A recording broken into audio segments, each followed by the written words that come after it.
CASA and guardian ad litem volunteers are appointed by judges to advocate for abused and neglected children, to make sure they don't get lost in the overburdened legal and social service systems or languish in an inappropriate group or foster homes. Volunteers stay with each case until it is closed and the child is placed in a safe, permanent home. For many of the children we serve, their CASA GAL volunteer will be the one constant adult presence in their lives.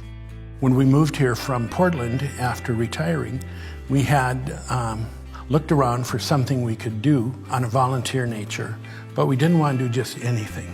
Years ago, we had been foster parents, and there were times when we wished there was some intermediary for the kids. And CASA, didn't exist during those days. A friend of mine had been a CASA in Oregon, and so I talked to Linda about it, and she decided it'd be a good idea.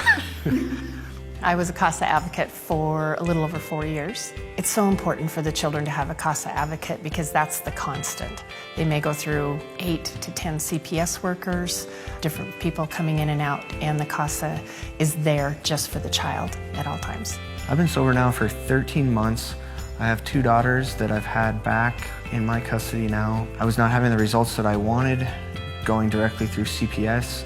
So I joined Family Treatment Court because they have a member on the team that gives you a direct line to CPS. The focus of a CASA is to advocate for the children so that they're in a safe and secure environment. And that may be their home, and it may be an adoptive placement. There's 2 sides to it, and it's easy to get pulled to one side, and you really have to stay pretty much neutral as you learn more about the child and the family. CASA plays a vital role in any department case, and that role is they are to be the eyes and ears of the court. They are to meet with the children, meet with the parents, meet with school. They really have the ability to reach out into that child's life and figure out what's going on and what is in that child's best interest.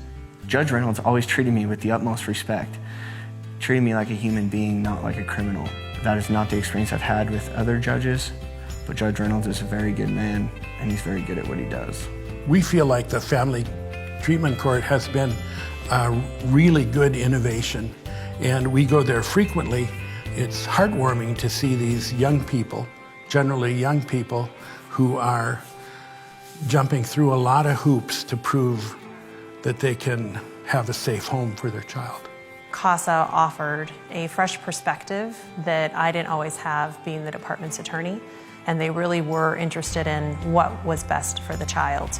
I knew that if I was ever on the wrong side of Bill, that something was wrong, and we needed to fix it.